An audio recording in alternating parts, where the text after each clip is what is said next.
Ako smo se svi smjestili, ja da počnemo. Moje ime je Ivana Eraković, večeras ću biti vaša moderatorica. Došli ste i hvala vam što ste došli na javnu tribinu Kolektivni identiteti, garant opstanka Bosne i Hercegovine ili koji organizuje omladinski pokret Revolt u okviru svoje kampanje Jer zemlju čine ljudi.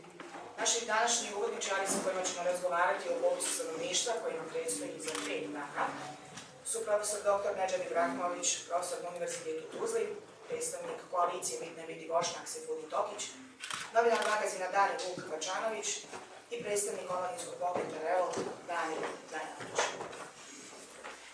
Popis stanovništva, domaćinstava i stanova u Bosni i Hercegovini tema je o kojoj se već mjesecima priča.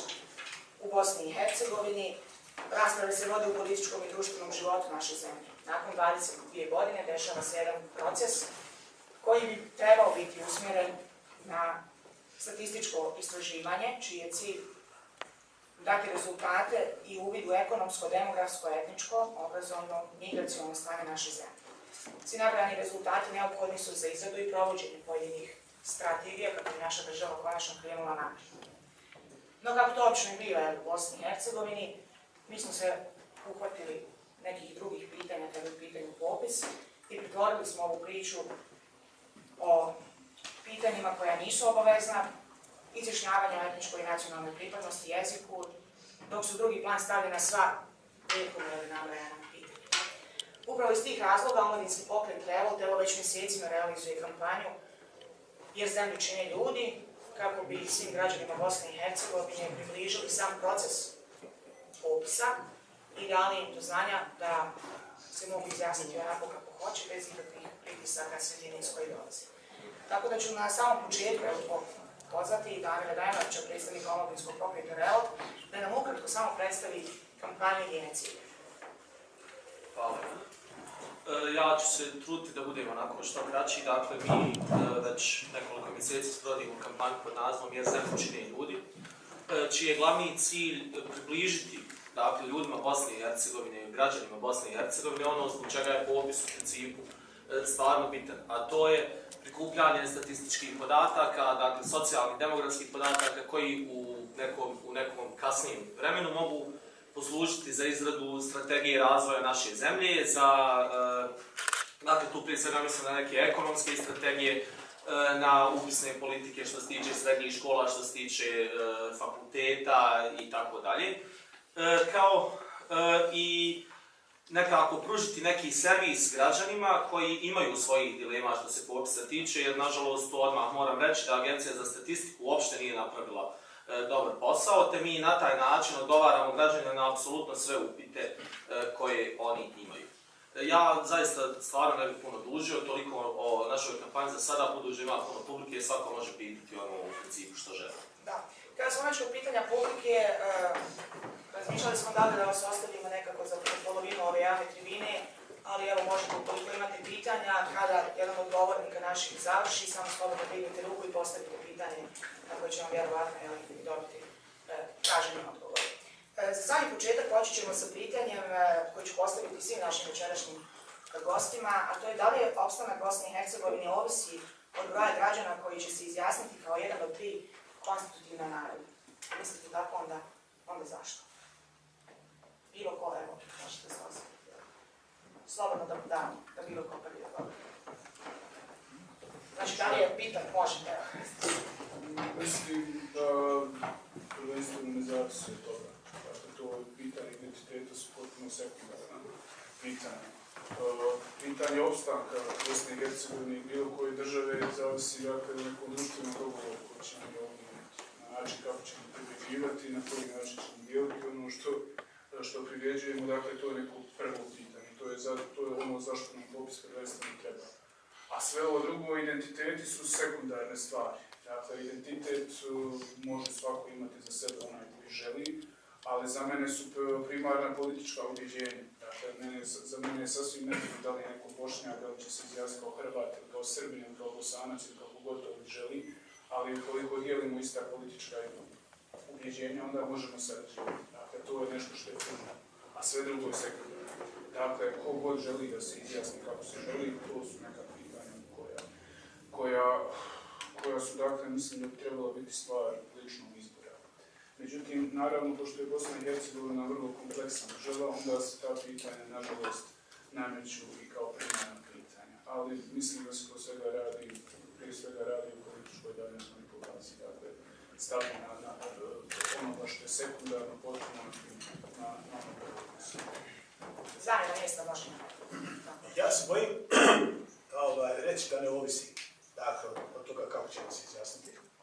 Zapravo bojim se da će način na koji se izjasnimo na određen način utjecati na budućnost ove zemlje. Ne znam kako, ali bojim se da hoće.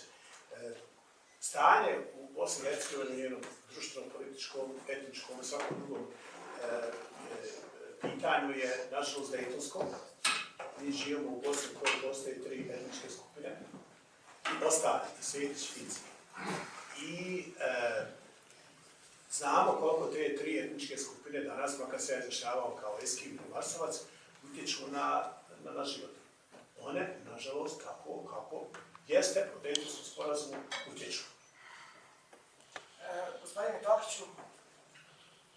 Mislim da bi ja vrlo rado rekao da ovaj popis ne utječe na političku sudbinu Bosne i Hercegovine, ali naprosto sama činjenica da vi ovu tribinu organizujete, da se svine emisije organizuju, i to najčešće s temom kako će se Bošnjaci izjasniti tako su počele 6 emisija u kojima sam ja učestvovao na javnoj televiziji. Evo ova nije.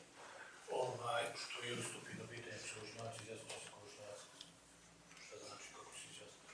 Molio bi samo glasnije. Izjasnite se tako. Ne čujemo, nek se dere. Glasno ću ja pričati, da to ne bi bila agresivna kampanja, kako često nazivaju našu kampanju. Međutim, to je naprosto netačno, jer ako pogledamo postojeći ustav, u kome je određeno da broj vojnika u oružanim snagama Bosne i Hercegovine mora biti direktno izveden iz popisa stanovništva, ako vidimo da većina nije većina, nego skoro svi ministri u svim vladama, domovima naroda, pa čak u javnim preduzećima se dijele po etničkom principu 3 konstitutivna naroda, onda je sasvim jasno da opet ova prva teza, nažalost, nije tačna. A ono zbog čega ga posebno istaklo da treba biti svjesni da to nije tačno, da je to podmetanje, da je to laž.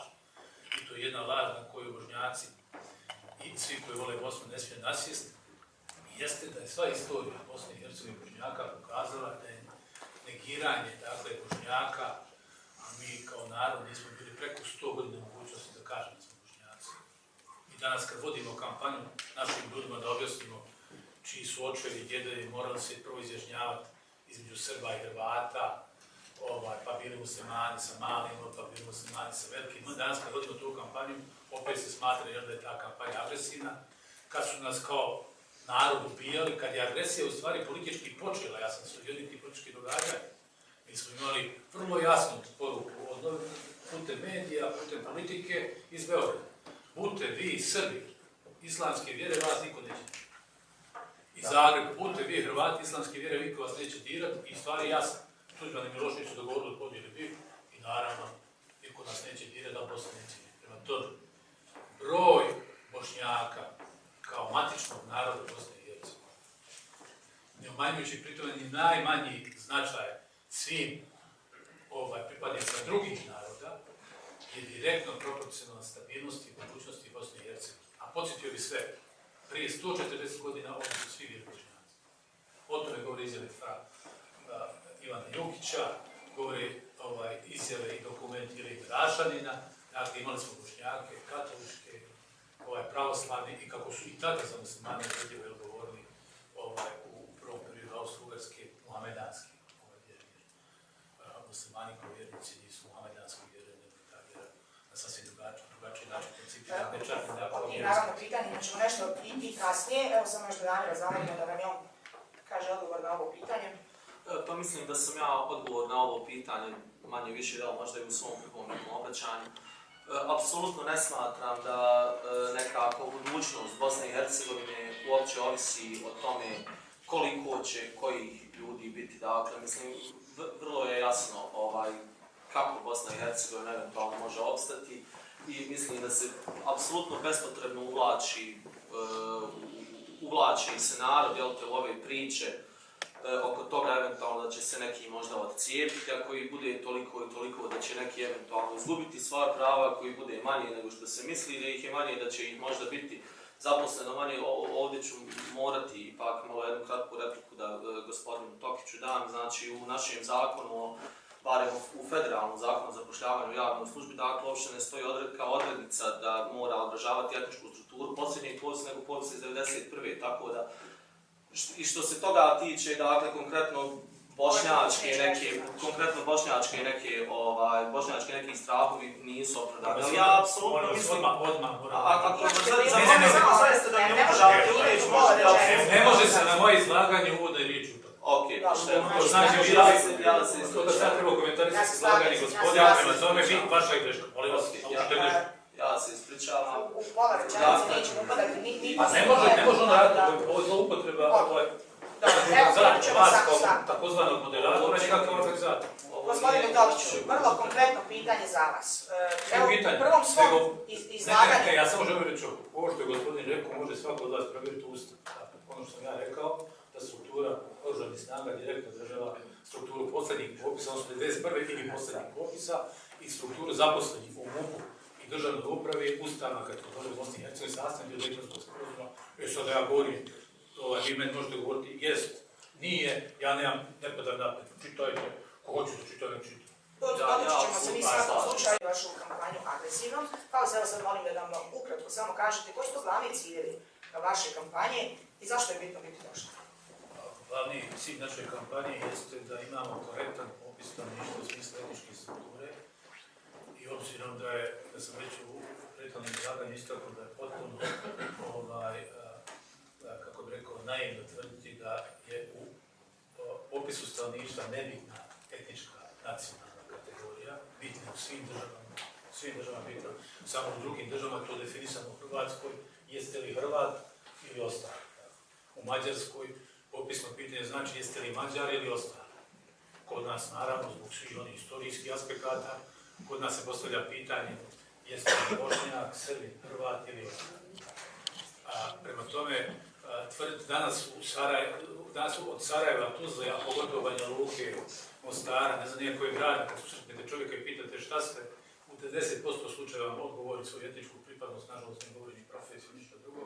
Dakle, etničko je jako bitno, od utakmice koja se igra u Sarajevu pokazuje da čak i u fudbalu etničko prevladava. Prema tome, nemojte biti naivni da etničko ne prevladava. Ako mi sakrijemo glavu, ja pripadam kategoriju političara koji radi i sad misli da nema druge politike koja može biti uspješna u Bosni i Hercegovini, politike međusobne saradnje, uvažavanja, ravnopravnosti i tako da primjene evropskih standarda. Ali ići sa politikom da treba biti nacionalna, etničko nebitno, naprosto u svojoj Evropi vam ili neće poći. Bilo koje evropske zemlje se prođe kompletno.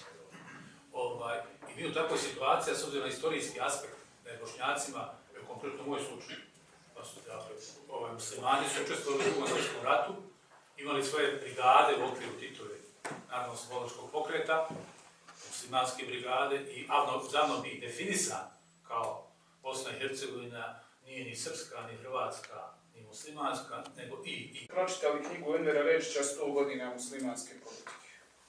Dakle, naprosto je nevjerovatno da naglašavate činjenicu da je nepostojanje bošnjačke nacionalnosti, a kad kažem nacionalnosti, tu ne mislim na etničku pripadnost ili narodnost, jer su to dvije bitno različite stvari.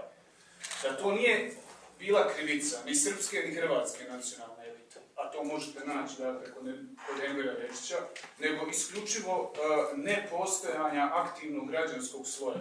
Pa ako ćemo reći ili razvoja kapitalizma u Bosni, jer moderne nacije ili nacionalnosti nema bez razvoja kapitalističkih proizvodnih odnosa.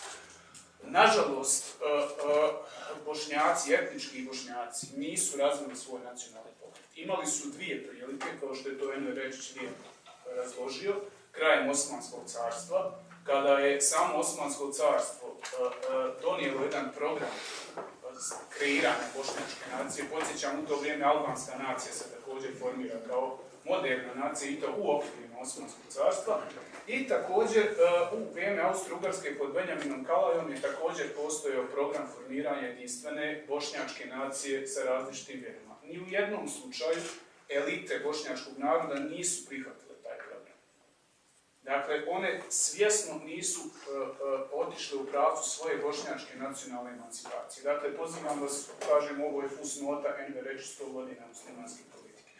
Dakle, ja nemam, da se ne razumijemo, ja nemam nikakvih problema da se na ovom popisu ljudi koji smatraju da su Bošnjaci, da se tako nacionalno izjasnu. Dakle, ja nemam nikakvo to demokratsko pravo svakog naroda da izrazi i svoju etničku pripadnost.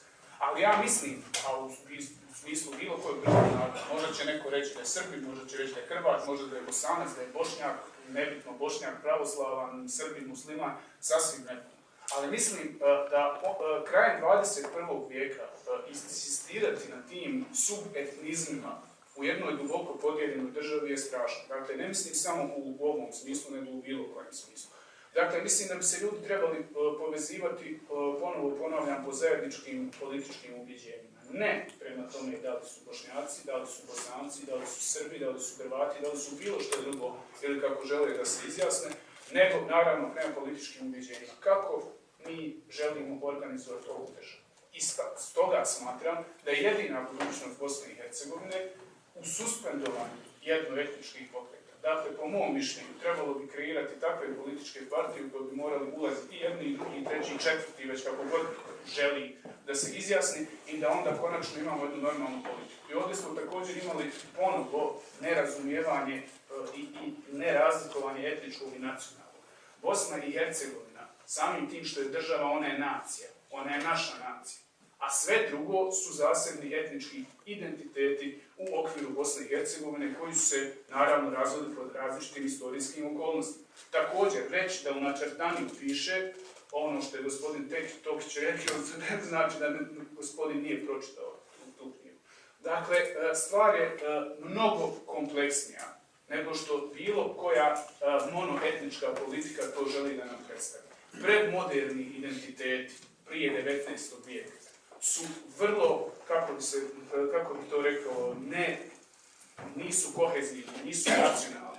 To su gomile lokalnih identiteta i subidentiteta, ne samo u Bosni i Hercegovini, nego u ono što je danas Srbija i ono što je danas Hrvatska i što je danas Mađarska i Francuska.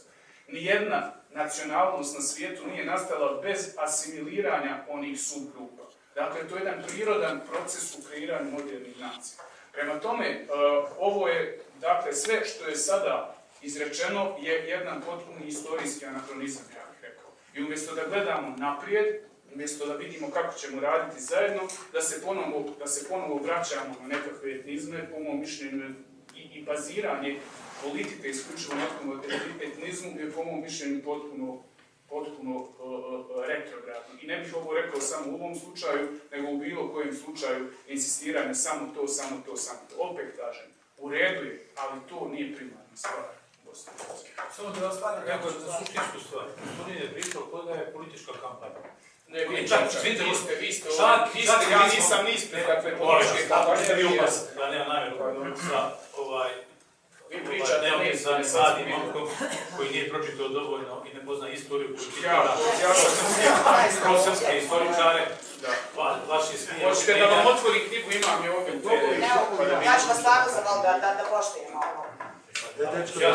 Neki dijalog nećemo se ja kad idem u Banja Luku, ja se uvijek sam spreman da sam ti. Ja znam tamo da nema pravila. Ali da ovo putu, da se ja napikujem sa Vukom, sa vama, ne pada mi naravno. Ja ću ustati sa ovog stola, održati pres konferenciju i reći, dakle, ja ne mogu sastaviti 2 rečenice da gospodine upadne. I da se ne smiju. Nije tačno. Nećete vi postaviti pitanje, nego ću ja govoriti onoliko minuta koliko je Vuk govori. Ali ja ću govoriti suvisle stvari, a ne gluposti. Vuk je ovdje rekao, umjesto kaže etničkog izjašnjavanja na popisu, mi bi se trebali politički odjediniti. Nisam to rekao. Molim vas, ima snimak, da će mi Vi ne razumijete uopšte. Dajte mi snimak. Ne, u kontekstu. Dobro. Ja ću vas zavoliti, samo moram, samo dignite ruku pa da onda idemo redom. Molim vas, gospodine, nastavite samo. nastaviti kad ja slušam Evo, tamo. digli su ruke, idemo po redu. Onda sam na Nema ulici. potrebe, stvarno. Koje ste vi to knjige čitali? Gospodin je došao Ja da sam pravi prvi podigao, pa pitam samo.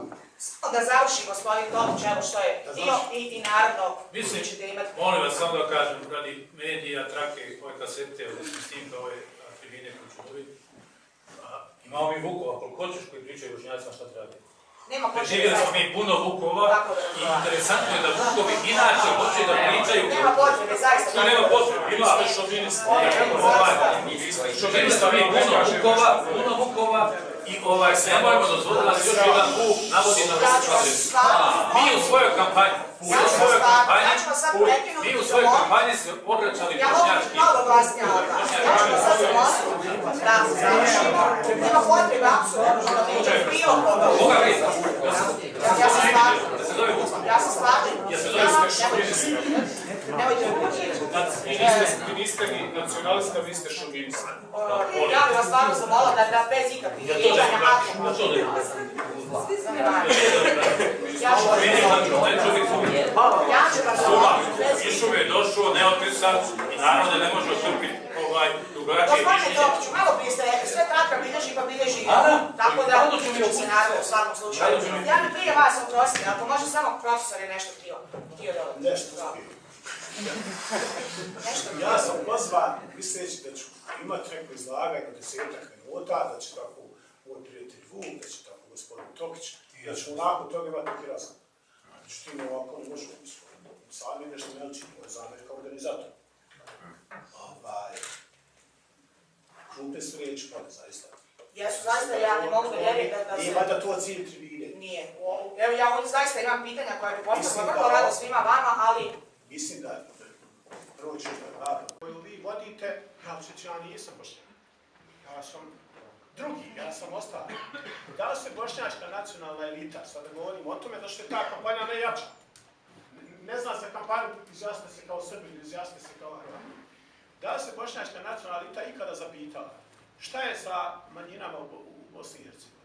Šta je sa problemom i pitanjem drugih, ostalih, Šedići, Finci? Šta je sa pitanjima? Dakle, postoji krucijalna pitanja o koji se bošnjačka politička elita nikad ne pitala.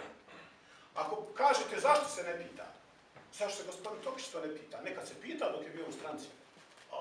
Govori o tome javno, zašto danas to ne pita, onda nam je jasno o čemu se radi.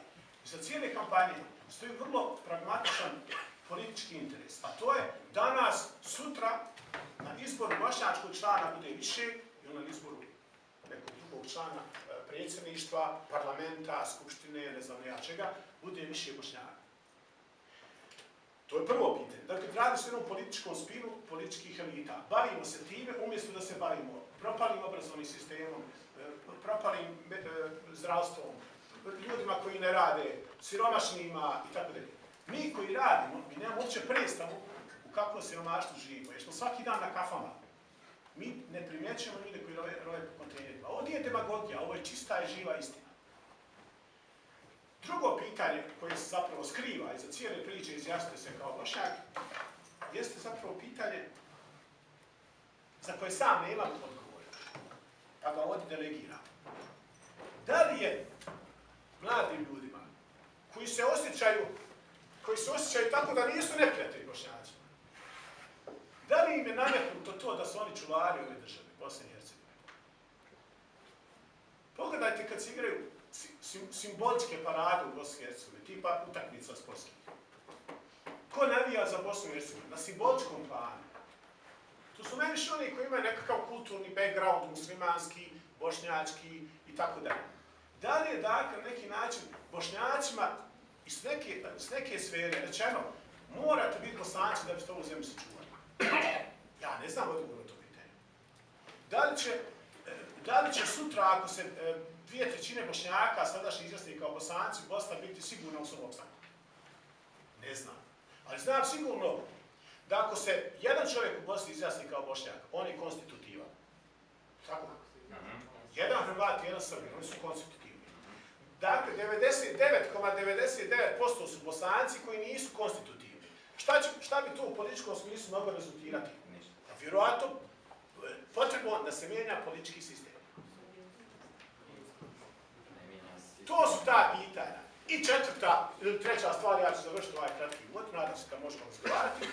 Jedan od mojih kolega sa fakulteta, profesor Esad Duraković, koga iznimno cijenim u oblasti u kojoj je stručnjak, mogu arabistike i tako dalje, kaže u svom tekstu o oslobođenju, ma bilo bi idealno da nije Dejtonskog sporazuma pa da njih može biti Bosanci. Ali pošto je Dejtonski sporazum takav kakav jest, mi ćemo se izjasniti kao Bošnjaci.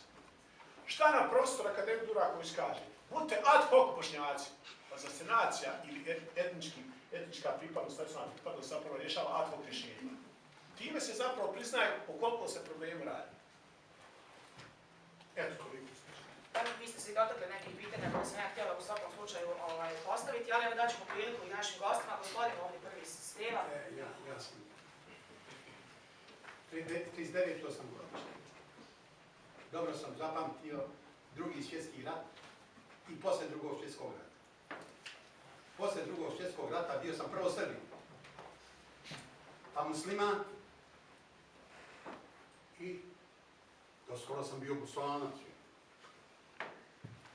Ostao sam zadnje musliman, izdvojena kao nacija i tako dalje. Ovdje meni je bilo svejedno. Hoću biti Srbin i napišem Srbiji osnovnu školu, završio po Srbiji, a musliman sam. Srpski učitelji došli svi bili i učili. Ali kakva je suština toga? Nijedan Srbin, govorio je on ekavske, ali od mene nije tražio da govorim ekavske. A sad svi, tako su organizovali škole, da Hrvat mora hrvatski, Srbin mora srpski, sve radio medije govore ekavski, koji su Srbi. Mada njihov kad se pojavi na televiziji govori koji ja, ko sam učio u školi, a Srbin je. Ali oni naturaju stalno jezik koji je u Srbiji. Tu su vjerovatno probleme kojima je profesor pričao. Možete li konkretno pitanje samo ako imate, da možemo...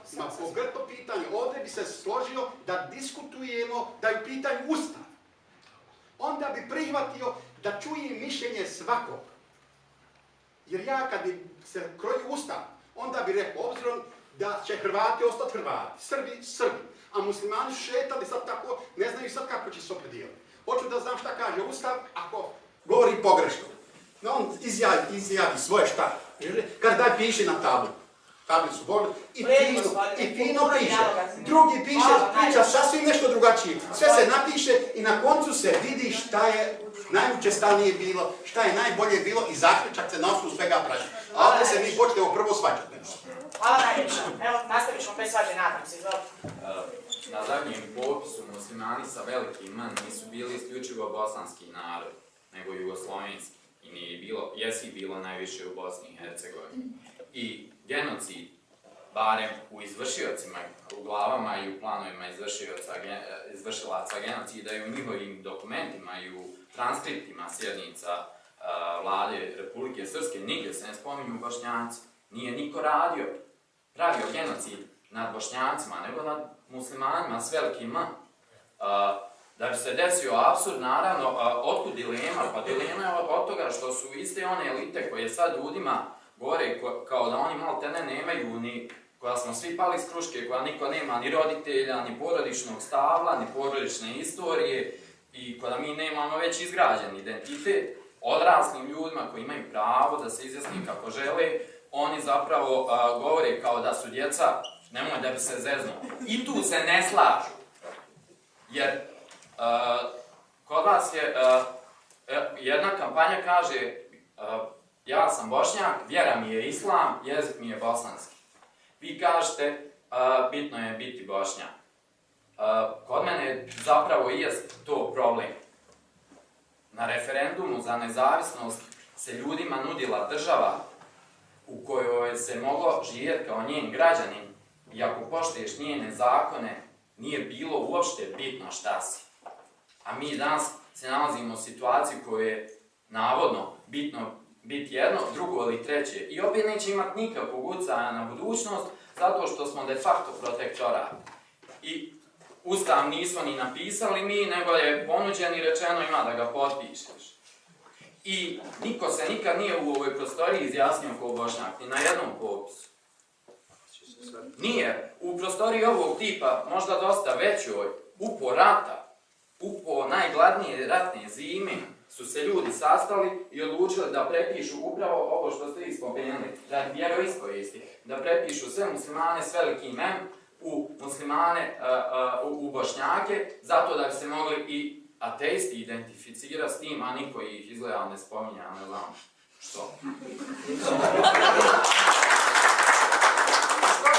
Kažete da nije politička, ja šta je, nego ova kampanja koja se sad radi, ovo je žešća od bilo koje kampanje za izbore do sad. Zato što, ali ne radi se o izborima za budućnost, nego se radi o potvrđivanju prošlosti i ispravnosti svega što je urađeno u prošlosti. I zapravo oni politike koje su stvorile dilemu, sad traže od ljudi koje su oni doveli u dilemu da potvrde sve njihove postupke kao ispravne. Hvala. Tome još neko. Izvolite. Zdravo svima, ja sam Mirza, veliki pozdrav uvodničarima, pitanje za gospodina Tokića. S obzirom da dolazite ispred koalicije koja se zove Bitno je biti Bošnjak, mene zanima jedno tehničko pitanje. Na osnovu čega ste vi došli do potrebe, dakle kako ste shvatili da je potreba imati jednu takvu kampanju? Da li ste sproveli neko istraživanje, da ste sproveli koju ste metodu koristili? Hvala. Da vam kažem, sama istorija koja je ovdje spominjana od Vuka ili ali ja sam rekao da je istina da Bošnjaci nisu mogli 100 godina se izjašnjavati kao Bošnjaci. Se izvinjam, možete samo malo glasnije? 100 godina se dakle nisu morali izjašnjavati kao Bošnjaci, nisu mogli izjašnjavati, bilo bi zabranjeno. Nakon što je Austro-Ugarska napravila aneksiju, ukinuti administrativno bosanski jezik i ukinuti izjašnjavanje kao Bošnjaci. Sama ta činjenica, istorijska činjenica pokazuje da je ljudima trebalo objasniti šta znači Bošnjak, dakle trebalo pojasniti. Jer zakon u lošim političkim elitama bošnjačkim je promaklo da recimo obezbijede da jedan narod koji se zvao ranije muslimani u Ustavu, a sad Bošnjaci, presveli jedan narod, nisu muslimani sad otišli negdje na svemir i tako da to je jedan narod u etničkom i u nacionalnom smislu. Nama nije dozvoljeno da zbrajamo muslimane, Bošnjaki i Bosanci. Bosanci, Bošnjaki, ista geneza riječi. Nemate vi tu Bošnjani, Bošnjaki i Bosanci. Tu ista geneza riječi. Jevreji, ja vam kažem, ili možemo ići ovako, Bosanac predstavlja oglednicu svi nas koji živimo na teritoriji Bosne, su Bosanac i Hercegovina. Pripadnost državi. Ali da vam kažem, to kad kažete u Mostaru, kad kažete bilo gdje, onda smatra da vi pravite agresivnu kampanju pri kome pokušavate hegemonistički utjecati na njih. Vi ovakav okrugli što nema šta se da bi ostvarilo bilo što. Nigdje drugo ne bi mogli biti ostvariti. Ovdje se može pričati. Ovdje se mogu, pazite, ovdje svi pričate u principu o bošnjačkoj kampanji, ali se mi obraćamo svom narodu, pričate o Bošnjacima i pričate kako se Bošnjaci izjasnili. Što to neko nije u Zapadni Mostar otišlo, što to neko nije otišlo u Banja Luku, što nekad nije napravljena emisija kako će se izjasniti Hrvati. Nema potreba. Vinko Buljić objavio, svi katolici su to je na nivou, da ne kažem čega, svi katolici su Hrvati i gotovo. Ured, oficijalna državna stranica Hrvatske, svim Hrvatima rekla morate se izjasniti kao Hrvati. Priprijetilo se Bošnjacima koji su u jednoj istorijskoj stisci, svazovoj stisci. Zato nam je potrebno da se iskažemo i kao narod, i naš jezik i našu državu, uzeli državljanstvo Hrvatske i sad kaže, ali pazite, mi ćemo naći načina kako da provjerimo jeste li sad Bošnjaci. A rekli ste da ste Hrvati kada ne treba putovnica. Pri čemu vi kao nevladna organizacija uopšte ne možete reagovati na to. A to je temeljno urušavanje kako rekao, tajnosti podataka. Ovdje su stvari priče o Bošnjacima. I svi vi, sva ova izlaganja su ovdje o Bošnjacima i o tome kako je vođena bitna kampanja. Ja sam također mislio da će ovdje doći i obrazložiti kampanju. Mene su potpuno jasni, ja mogu čak identificirati sve te stavove. I ove koji će citirati Edvara Redića, izvjeće da citiraju Mohameda Filipovića, izvjeće drugi i tako dalje. Mene je to potpuno jasno, ja sam toga se nagledao na više. Pri čemu, ja vas molim, moj politički stav nikakav nije hegemonizam, nikakav šovinizam. Moj politički stav jeste bojazan za Bosnu i Hercegovinu. Mi smo sad, trebamo biti krivi zato što Bošnjaci navijaju za reprezentaciju. Kaže, već je krenula podjela na to što samo Bošnjaci navijaju za reprezentaciju. Ko biva, mi zabranjujemo, mi kad Hrvati obrnuti.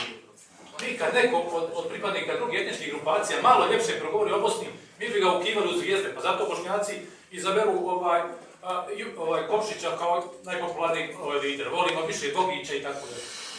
Nama Bošnjaca samo malo daje neko da voli Bosnu i mi bi ga odmah primali. A sad se optužujemo na simboličkoj, kaže, rani, Sava Žica Bošnjaci navijaju isključivo za reprezentaciju, to je već, kaže, gotovo. Odlazi do izra. A rekao je gospodin malo. Ko je spravio istraživanje? Istraživanja su vrlo jasne. Imate reprezentacija, nije čisto. Samo bez dobacivanja, ja se stvarno izvinjavam. Makar oni igrači koji nisu Bošnjaci, igraju navijaju. Pa možda dobro govori, ali trebamo ga do kraja čuti. A vas da čujemo od početka do kraja. A uzmite riječ pa govorite. Ja se stvarno izvinjavam. Samo molim vas, ruke podignite i svi ćete nadam se imati priliku. Samo moment, kako da završim Ljudi, pošto vi volite sebi, recite, vi volite sebi, da mi date izvor podatke. Budete kampanju kao ljudi. Vjerujem. Ja sam imao emisija, tribina i tribina. Išao na teritoriji koji je pod kontrolom Vojske Republike Srpske u teritoriju prije Dejtona. Razgovarao sa svim. Ja nisam vidio netolerantniju publiku nego vas. Ako ste vi došli već sa nekim konceptom, nema potrebe, ljudi, ja nemam uopšte namjeru, niti imam ambiciju, niti vjerujem da ja mogu... Radimo ili šta ne radimo, barem otičite, eto, šta znam, na naš Facebook page, jer baš je onako prilično redovno update-ovan sa time gdje smo mi, šta radimo i šta pričamo. Ja imam jedno pitanje za profesora, gospodin Tokić je pomenuo i genezu riječi, pa da sam malo na struku. Koliko je uopšte jezik bitan u formiranju identiteta? Ako mislite na standardni jezik, on je kod nas ne samo mjesto formiranja identiteta, nego mjesto, nažalost, formiranja vrlo rigidnog identiteta. Ovo što je Vuk rekao ranije, mi bi zapravo svi trebali biti svjesni i šestrukosti našeg identiteta. I regionalnog, i spolnog, i dobnog, i, ne znam ja, profesionalnog, i klasnog. Što nama se zapravo ovdje nameće samo priča na nacionalnom etničkom identitetu kao najvažnija. Nažalost, jezik jeste mjesto na kojem se dešavaju upravo te razdjelbe Bosne i Hercegovine, a ja ovu zemlju kao takvu volim Bosnu i Hercegovinu i svaku bi naciju dao za Bosnu i Hercegovinu, ako me se privatno pita. No, ovo želim da kažem. Ja pretpostavljam da gospodina Tokića plaćaju i finansiraju najnacionalističkije srpske i hrvatske političke elite. Jer ovakve propagande i bošnjaštvo teško je zapravo naći. To što vi govorite i način na koji govorite i istupate pred skupom je zaista, ja ne znam kojim kulturnom, političkom, etničkom identitetu može biti prilog. Ja stvarno niti ste se pokazali tolerantnim, niti ste se pokazali otvorenim za različito mišljenje. Podigli ste to istog momenta kad ste došli, prijetili ste da ćete napustiti skup. Ja ne vidim u vama nešto što mene ponukalo, ja kažem, joj, to je super, ova bošnjački karakter mi se dopada i tako dalje. Nažalost, kod nas iza ovakve politike koju gospodin Tokić provodi, stoji jedna vrlo teška trauma. To je ona takozvana pseudo-viktimološka trauma, koju ćete najbolje prepoznati ako iz kulturalnih studija krenete u onoj pjesmi Dine Merlina Bosnu Behar probeharao, mene život razočarao. Znate šta mi to? Na tome se svi zapravo veselimo kad to slušamo. To je bošnjački odgovor, naravno ti politički elita, pseudo i kvazi elita, na 1389. godinu. Evo, mi smo poraženi pa smo od toga napravili pobjedu. Ja sam poražen, život me porazio, znate, mi Bošnjaci, nama je patnja zapravo kategorijalna činjenica našeg identiteta i to je to. Ako vas je neko platio, zaista može vas platiti samo najveći neprijatelj Bošnjaka. Hvala. Tokić, gospodin Tokić, Papa Vuk. Ja bih samo rekao, vi ovdje imate takozvanog profesora, takozvanog akademskog građanina, ljuda, čovjeka, koji potrudno ne znam ja, kakvim mahanjem ruku, da poboljšao svoj efekt, objašnjava da mene Bošnjaci neće služati, to sve brinete. Što se zabrinuti, uopšte ako ne Bošnjaci neće slušati, što pratite tu kampanju, što nešto... Uopće nisu zabrinuti. Druga nešto, stupati. A meni se obraćate, Kako se obraćam skupu, zato što je rekao sam plaćen. Samo Obraćam se vama. Ja vama mogu reći po istoj logici, kako ste mi rekli, to je mogu vam reći da ste vi jedan kreten, neotesani, koji nije dorastu. A što niste reagovali, moderatorice, kada je rekao znak plaća? Što niste tu reagovali? Vi ste dozvolili, čak ste dozvolili da dio publike, ekstremne, ateističke publike, počne pljeskati. Ja ću vas zaista Počne pljeskati se na plaća. Nemojte što ne zavoliti, ja ću mogu krenuti protiv vas kao organizatora, protiv profesora, da vas i čega sam ja. Mi nismo dobili pare od američke ambasade i jesmo. Vi jesmo. Vi ste dobro bili svijetu. Mi nismo dobili američke ambasade. Stvarno pretvaramo u komediju, pa samo bi nešto dirao. Dakle, ova tribina je trebala biti u kolektivnim identitetima, svim kolektivnim identitetima, pa stoga opet će biti moja zamjerka što i drugi nisu pozvani osim gospodina Tokića. Dakle, on se ovdje osjetio usamljen. Nažalost, evo on je usamljen, pa ispade kao da svi njega napadamo, što nije tako. Htio bih samo još poentirati nešto što se tiče bošnjaštva, srpstva, hrvatstva i građanstva. Pa vjerovatno sam više svojih tekstova kritikovao čak i ovaj građanski pravac, da stvara neki novi ekskluzivni identitet koji se svodi isključivo na građanstvo. Koji je, evo, da gospodin Tokić uopšte može pojmiti šta to znači nacionalno, šta znači građanstvo i tako dalje, da mu se nije sve pomutilo po glavi, onda bi shvatio šta sam u stvari i htio da kažem. A to jeste da su i Bošnjaci, i Srbi, i Hrvati, i Bosanci, i svi ostali građani.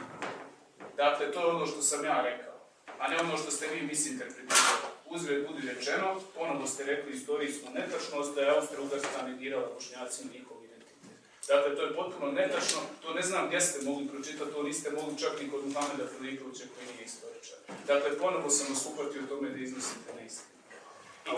I to možemo empirijski provjeriti, dakle ja sam spreman da donesemo svu moguću literaturu i da je čitamo. Da je provjeriti. I još nešto. Nema problema, gospodine.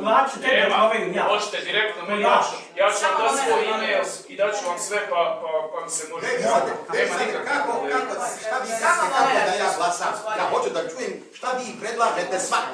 Kako god, evo mogu vam reći da vam govorim na pitanje. Neka glasam da se pokuću. Ja ću vam zaista za malo tišine.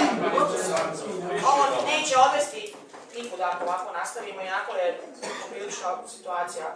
A znate zašto? Problem ste i vi. Vi ste voditelj ovdje. Vi ne smijete biti opredeljeni za jedno, nego samo da dajete rične i slušanje.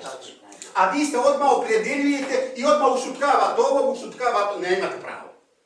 Kao da nikad niste slušali televiziju, kako se vodi i kako dalje. Hvala najljepše. I prema tome, to vam ne valja. Zato ja hoću da čujem, ja cijenim svakog od ovdje. I vas cijenim, ali ne baš ovako. Vi poremetite nas. Hvala najljepše. Hoću da čujem svakoga i svako ima lijepo mišljenje. Mi imamo mišljenje kako misli. Ali gospodine morate da opustite ostalima, da stane ja ću... Pa ne može kad prvo ona dijeli...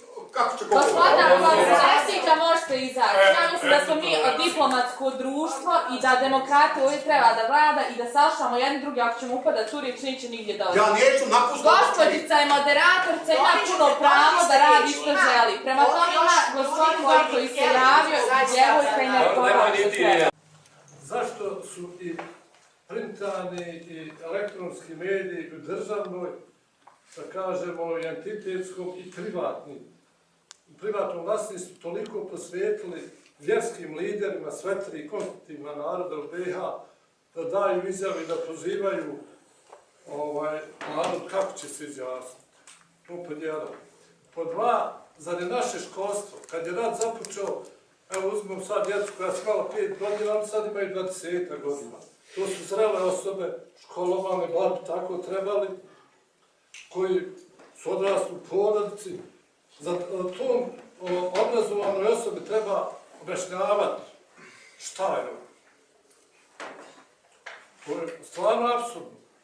Niko Ne vjerujemo statističkom zavodu kad je u pitanju zapošljavanja. Ne vjerujemo statistici broju učenika, ne vjerujemo statistici broju profesora. Evo, danas je objavljeno u medijima da je 20% manje učenika u osnovnim školama u zadnjih 10 godina za 20%, a da se broj prosvetnih radnika povećao za 10%. A imamo lošije školstvo nego prije 10 godina. Nažalost.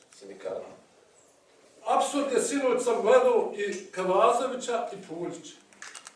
Puljić kaže, izrastite se Hrvati, a ko smije reći da je veći Bosanac od mene?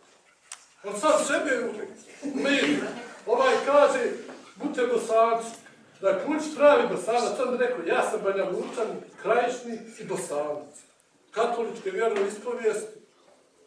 Už meni moja mati hađinca, ne znam kajan dženazu i sad ne znam više ni šta sam, već sam Bošnjak.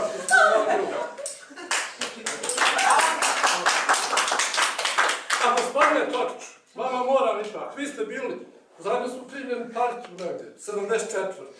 Pa ste... Pričam teoriju književnosti. To je različit mene gospodina Tokića i svjetskih političkih elita.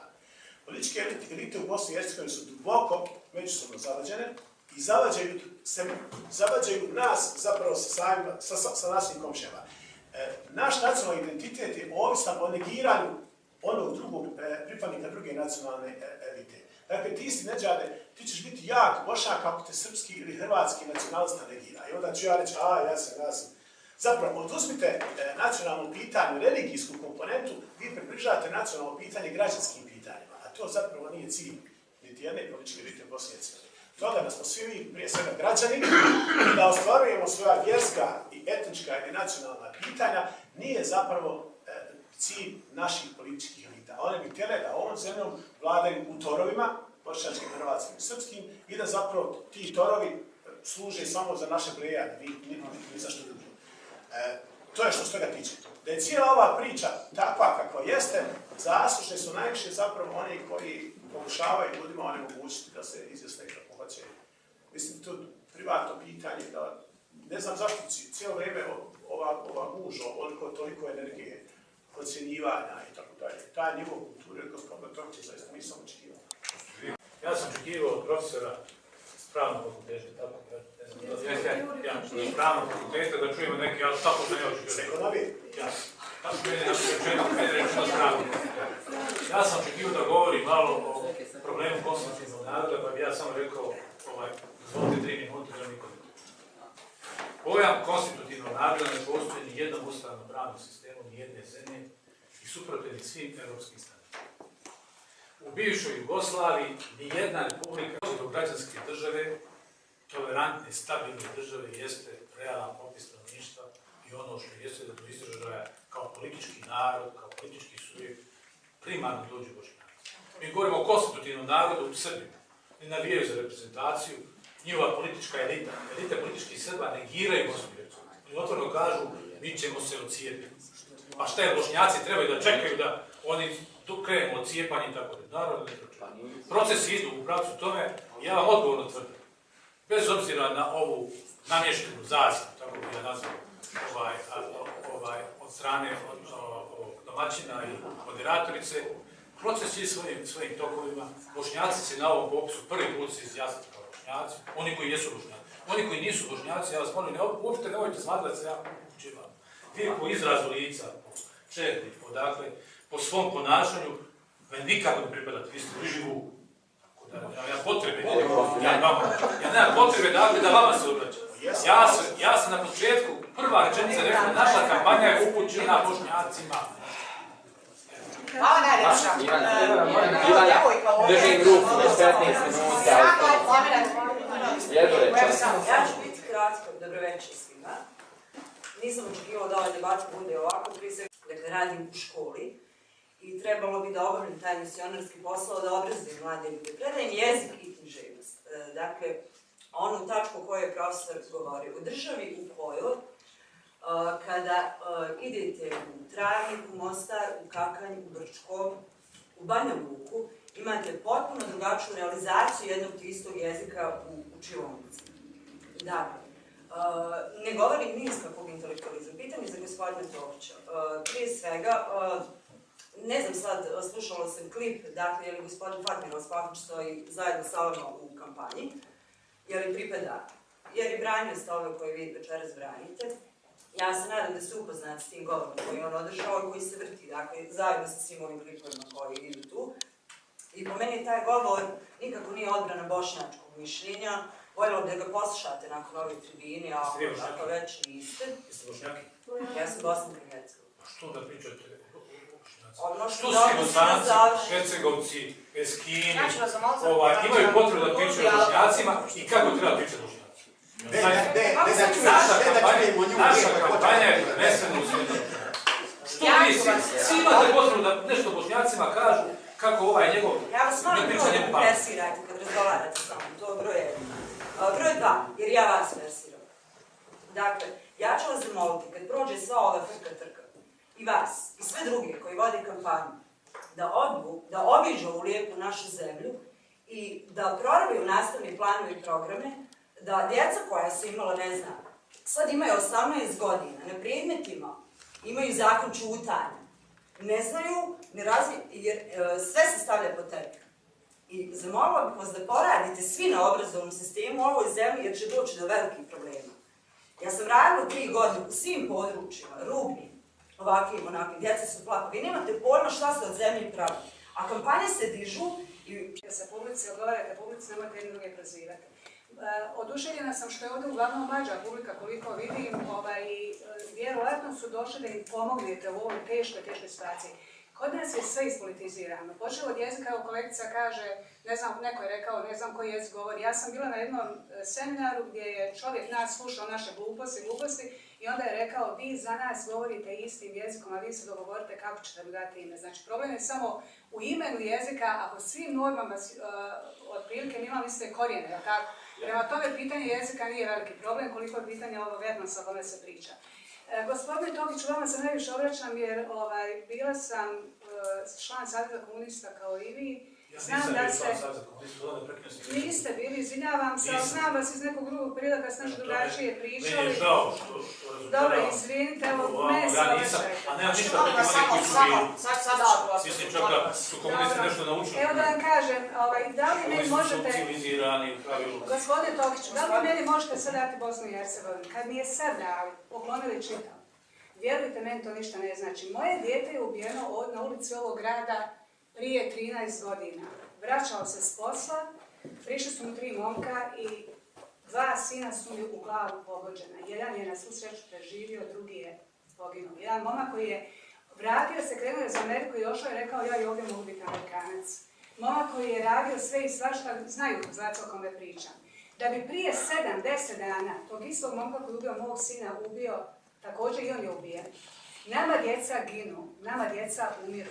Nama se djeca raseljavaju. Ko će nama penzije dati? Ni evo, problem je sada penzija, jer djeca bježe bez glava. Ja jedva čekam popis da se vidi koliko u Tuzlanskom kantonu ima takozvani djece iz mješovitih brakova, što ona je rekao, ne idiota, kako je rekao, jedva čekam vidjeti taj popis, jer znam od djeca mojih prijateljica, Srba i Hrvata, djeca masovno ide. Djeca iz bošnjačkih porodica masovno idu.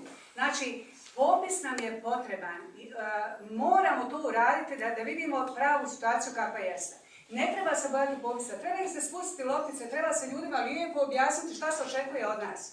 Reći vam još jedan primjer. U školi su nam tražili prije par godina da prebrojimo djecu. Ja sam strašno bila protiv toga. Bilo je samo koliko ima Srba, Hrvata i Bošnjaka. I kad sam ja postavila pitanje kako da upišem djecu koja su iz mješovitih brakova, jer kod nas je jako puno takve djece, jako puno, ne znam koliko, procentualno vidjet će se. Rekli su mi po ocu i po prezimenu. Ja sam prva bila protiv toga. Moje dijete, ako iz mješovitog braka, ono ima 2 identiteta i hoću da se piše tako. Dakle, vi ste malo prije rekli Bošnjak i Bosanac to isto. Šta će moj ovaj drugi sin koji ovdje živi, koji nije htio otići u Ameriku? Šta će on reći? Šta je on? Ja sam Bošnjakinja, uslovno rečeno, tata je Hrvat, baka je Čehinja, bratiš mi je. Tata je Bošnjak, mama je iz braka, mame Srpkinje, odnosno Italijanke i tata je Hrvata. Šta je ovo?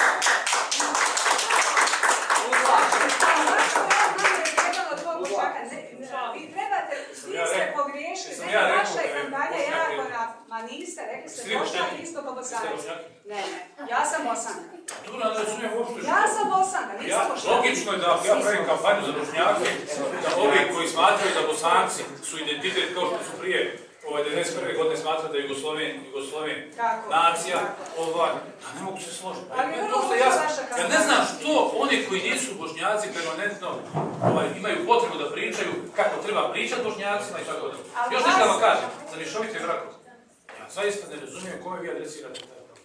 Valjda kad se uzimaju dvoje, bilo koje etničkog identiteta da jesu, ne ulaze u taj brak, ulaze kao ljudi sa nekim identitetom i dogovaraju i te stvari. Zaista mi se pa da. Šta, oni se uzmu, rode djecu i onda dođu na tribinu i pita šta je moje dijete, majke? Moj treba zamijeniti tezu. Ako je moj otac Rahmetli se upisao kao Hrvat, mater mora upisati kao Srpnju, ja rođen istog braka. Do 68. nisi bio nacija, nisi bio narod. 68. rekao, jest, sad si ti nacija, čuj paradoks, ali više, sad se zoveš opet musliman, ali sa veliko slobodno. Mislim, sad nama se kao napad neko odrezu. I sad nakon svega toga, sad mi ne trebamo se pripadnicima svog naroda objašnjavati. Ja uporno govorim, ja sam znao da vi mene ne želite slušati. Da bi ja došao ovdje ni po kakve pripadnici. Ja uopšte ne razumijem zašto vi mene doveli ovdje i predstavnik organizatora, pazi, u uvodnoj riječi ima potrebu da meni replicira. Moji 3 minuta koji sam ja rekao. Pa to šta je bilo da sam ja ovdje bio pripremljen, da se ne znam ja pred TV kamerama kako ne zabojiše navodnu kampanju. Ja ne znam što je Alis Pajićan, zaista ne. Ja sam mislila da on dio vašoj kampanji. Što se vi brinete o bošnjačkoj kampanji? Što vas brine? Imate svoju kampanju za Bosancu i nemate potrebu uopće nas slušati.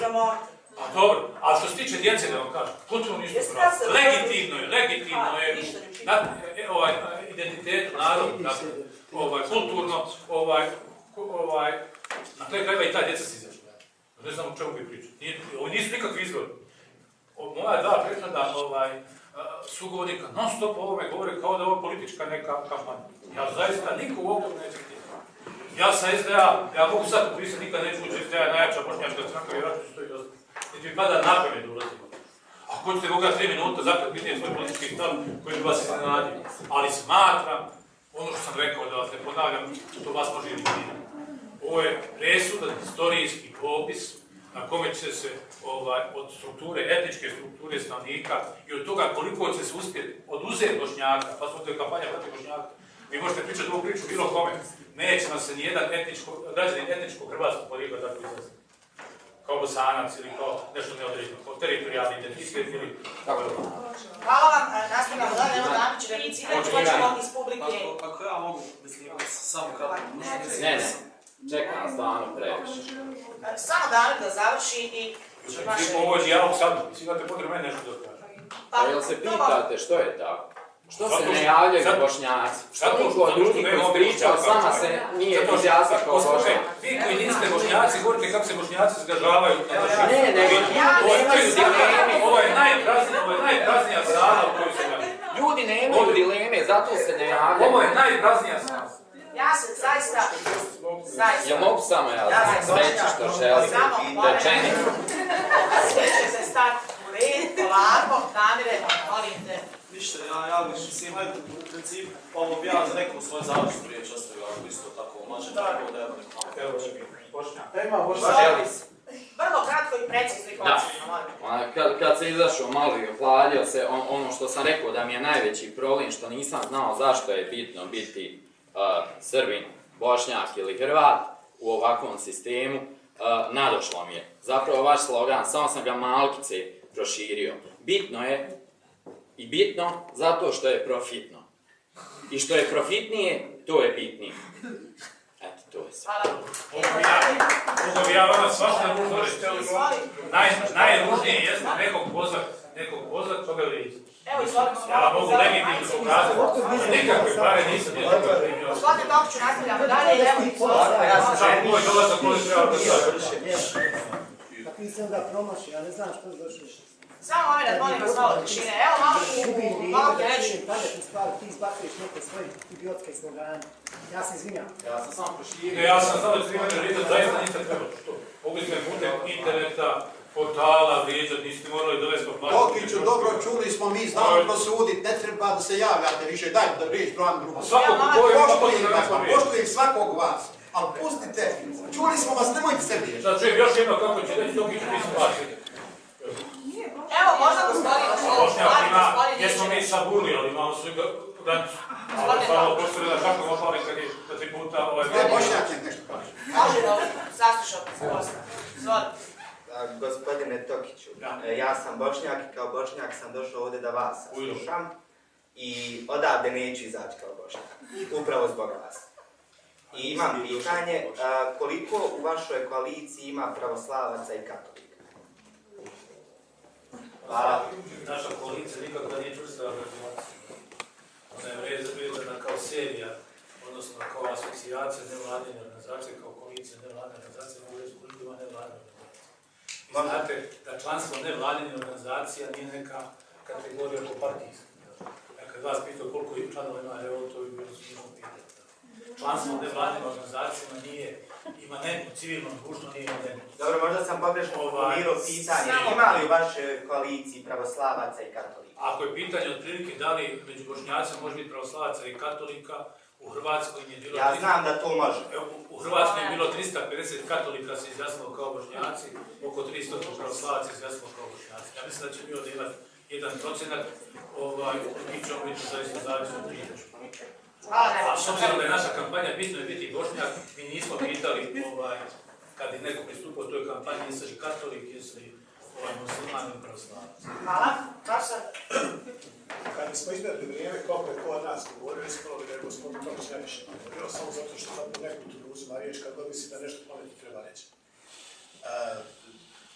Razmišljam stvarno, kome se onda vi obraćate, ako nemate problema oko toga, jesu ljudi mogu ga izjasniti kao Bošnjaci, ne mogu se izjasniti kao Bošnjaci.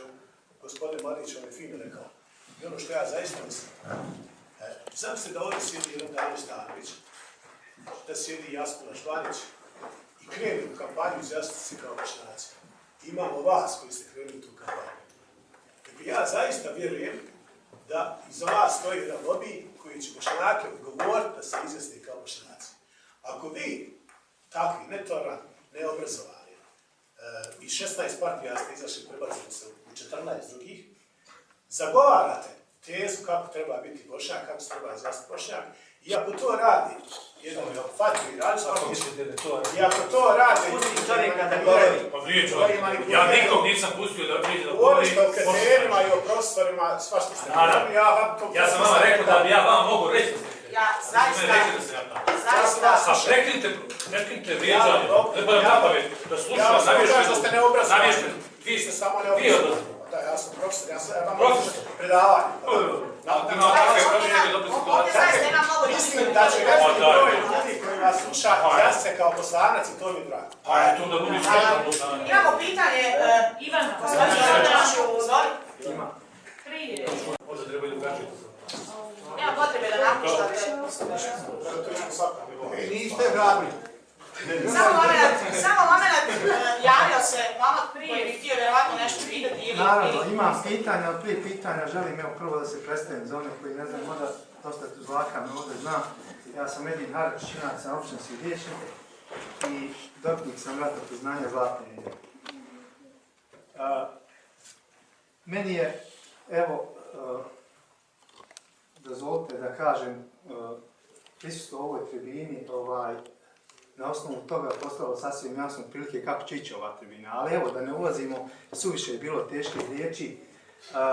Ja, koliko znam, Tuzlake i ovu omladnost koju viđam u gradu, većina je vas iz miješanih gradova i većina vas potencira Bosanaca. Dakle, protiv toga nema niko ništa. Moje mišljenje, dakle, u svemu tome jeste da sve i kad bi htjeli da svi budemo Bosanci u ovoj Bosni, Ustav to ne dozvoljava.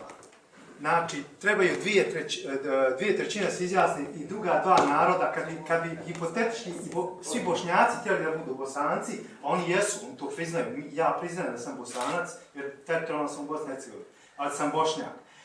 Ne bi mogli natjerati druga dva naroda, što reče gospodin Tokić, dvije politike razaraju u državu. A mi smo je branili. I svi oni koji se osjećaju Bosancima, a posebno Bošnjaci koji su najveći teret ovog rata izmjena. Dakle, htio sam samo da kažem da to Ustavom ne bi moglo sve i kad bi htjeli. Prema tome, nek ostane na ovom nivou da smo svi državljani... Nema replike između publike, može Da smo svi građani Bosne... To je sigurno dobro pitanje. Mogu, naravno. Samo moment, gospodine. Moje pitanje je za gospodina Dajanovića, ne bi ovog mladića, ne znam ga, ali Znači što je i ova tribina večeras pokazala, apsolutno irelevantna za budućnost Bosne i Hercegovine. Apsolutno. Dakle, i to je naš stav, to je moj lični stav i to je stav naše organizacije. Popis stanovništva i domaćinstava u Bosni i Hercegovini je mnogo bitniji iz nekih drugih razloga. Iz nekih drugih razloga zbog koji će Bošnjaci, Hrvati i Srbi možda nekad kad se napravi neka strategija razvoja ove napaćene zemlje imati da jedu. A nekad budu, dakle, kad od toga što su Bošnjaci, Hrvati i Srbi budu profitirali samo političke elite tih istih Bošnjaka, Hrvata i Srba, pa i Bosanaca, recimo i Hercegovaca, kao što je to kolega Bačanović rekao. Dakle, zbog toga što se mene tiče, na ovo pitanje niko ne treba odgovoriti, jer to će se kasnije pokazati da je to pitanje apsolutno irelevantno za ovu zemlju. I ova pitanja, na kraju krajeva, po preporuku Eurostata, nisu uopšte trebala biti ni uvrštena na početnicu. Ja bi bio zaista najsretniji da nisu bilo uvrštena na početnicu, jer onda ne bi imali kampanje tipa bitno je biti Bošnjak, ne bi imali ovo danas, što se zaista pokazalo kao jedna Bože sačuvaj tribina. Dakle, prije svega zbog nepristojnosti govornika, uključujući evo nek budemo nas četvorca ovdje. Dakle, ne bismo imali raznorazne istupe vjerskih vođa tipa kardinala Puća, ne bismo imali Milorada Dodika koji priča neke stvari koje su apsolutno nebulozne i koje su apsolutno mazanje očiju građanima i skretanje pažnje sa onih bitnijih problema, a koje vjerujem da more svakog Bošnjaka, Hrvata i Srbina u ovoj državi, a to je kako će danas sutra odškolovati svoju djecu, kako će se zaposliti i kako će svoju djeci staviti, dakle, neko je na taj. Pitanje, evo ovdje. Gospodine Tokiću, znači da nismo bukve, nismo hrastovi, ni breze, ne znam mjesto. Mnogo mi je bitno kako moj komšija odgaja svoje dijete, s kojim će moje dijete da se igra da odrasta. To je odgovor na vaše pitanje zašto vas pitamo, a nismo Bošnjaci. To je sve. Hvala, idemo dalje s pitanjima, Bare. Ja imam u stvari jednu dilemu. Konkretno što se mene tiče, ja bi da uopšte ovog popisa nema i za mene rješenje na neka pitanja je prije uraditi socijalnu kartu Bosne i Hercegovine nego ovaj popis jer vidimo do čega je dobro. Ja zamolila sam da ostaniš sekund jer ću se nadovezati u to pitanje. Mladić je pitao gospodina Tokića vezano za koliko u kampanji, bitno je biti Bošnjake ili eto u vašoj toj nevladnoj organizaciji, da li ima pravoslavaca i katolika.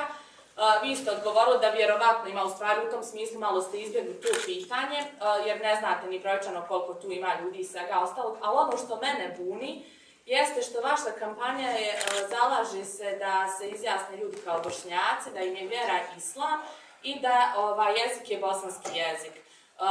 Ono što sad mene tu zabrinjava, da li oni koji su Bošnjaci, a po vjeroispovijesti su pravoslavci i katolici, da li oni sad opet trebaju da se izjasne da im je vjeroispovijest islam ili ste kontradiktorni sam sebi, mislim, malo tu stvarno ne razumijem, pa vas zamolila da pojasnim. Meni sad sasvim jasno, sad znam da sam došao među grupu, dakle, u principu ljudi koji ili ne znaju kako da se izjasne ili pripadaju, dakle, nemaju identitet da su se mješoviti etničkim brakoma, da su opredijelili da budu Bosanci, ali sasvim drugačije.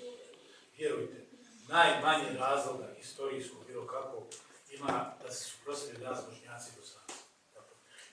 Ja nisam se odrekao bosanstva. Ja volim reći, to može djelovati nekome nacionalistički, ne znam ja šta, ali ja tvrdim da su Bošnjaci najbolji Bosanci. U smislu patriotskog, bosanskog i tako dalje. I po mene je potpuno legitimno da i kardinal Purić kaže da je najbolji Bosanac. Ja to doživljavam kao... Tu je nacionalizam, samo malo da što netolerantni. Ja mogu djelomično shvatiti vašu frustriranost usred dakle nepostojanja vašeg jasnog identiteta. Nemate razloga da, kako bih rekao, mrzite drugi identitet. Šta ste vi vredniji od nas? Mrzite. Nisam rekao da sam vredniji od nas. Zaista ja imam stari više da se govorim s vama s jedne strane. Vjerujte, nijednog trenutka ne smatram da vrijednost čovjeka leži u etničku.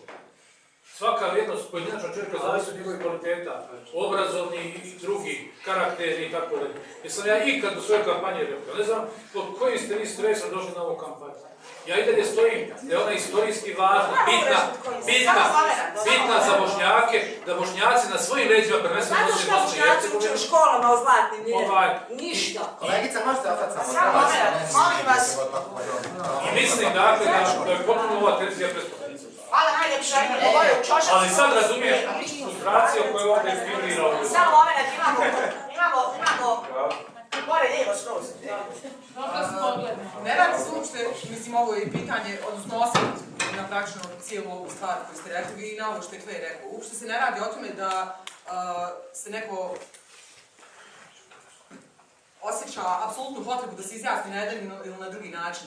Poenta tribine cijele, ja pretpostavljam, je trebala biti ta kakva je razlika i šta upravo donosi Bosancima i Hercegovcima, nazvaću nas sve tako, pošto živimo na teritoriji Bosne i Hercegovine, šta donosi stavljanje etničkog identiteta kao primarnog, a šta donosi stavljanje građanskog identiteta kao primarnog. Odnosno, ne stavljanje etničkog identiteta kao primarnog. Ovo što ste vi upravo rekli, nema razloga da se Bošnjaci i Bosanci, ne znam kako ste rekli, sukobljavaju bilo što slično. Apsolutno pravite tu, znači, automatski tenziju. Govori se o tome da svi imamo identitete kakve god želimo, ali ne želimo da etnički identitet zbog kojeg živimo u državi u kojoj živimo i zbog kojeg na kraju krajeva je, ako samo ćemo se sjetiti nekih stvari koje su bile izgovorene u predsjedništvu 90. koje godine, je sve ovo u Bosni i Hercegovini počelo. Znači, ne želimo identitet kao prvenstveno. Slušajte se, vi od prilike kažete.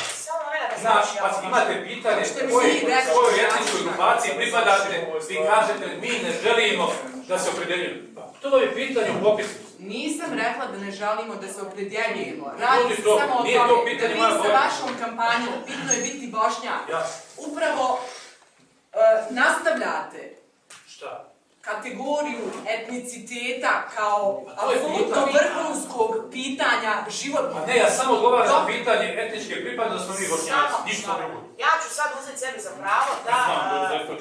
Za kraj ove debate, ja stvarno izvinjavam, za kraj ove debate ću dati riječ, pošto se davno javio Vuk i završiti ovu debatu. Zaista žao. Trebaju se završiti svi ovaj put. Samo moment. Sjedite, nisam završila. Odlobiš kao završna riječ je Vuk. Ti ćete sebi dati za pravo. Vi ste se dan za pravo puno. Dobro, pošto je gospodin koji je... Ja se zaista izvinjavam. Ovo nije završna riječ, ovo je samo... Ne, ovo je bilo... Tamo se ja... Nacionalni šovinista. Ujru, dalje, šta imate još? Ja zaista... Koga treba da sluša? Ovo vam je primjer. Onda ćemo napraviti ovako. Hvala najljepša što ste došli. Žao mi što niste dobili odgovore na pitanja. Hvala vašim, hvala gostima.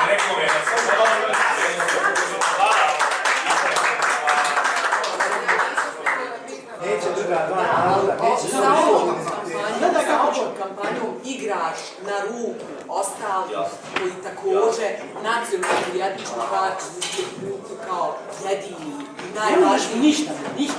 Možemo promijeniti ustav. Ne možemo. Pa naravno da možemo. Pa ne možemo zato što ovo je kao istine. Imaju stranke koje se zalažu kao on je pravo na dvije politike koje može zemlju koje su rođene obraćom prekomunije.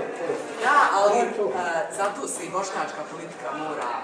Jer ovo je samo replika, samo druga strana noća.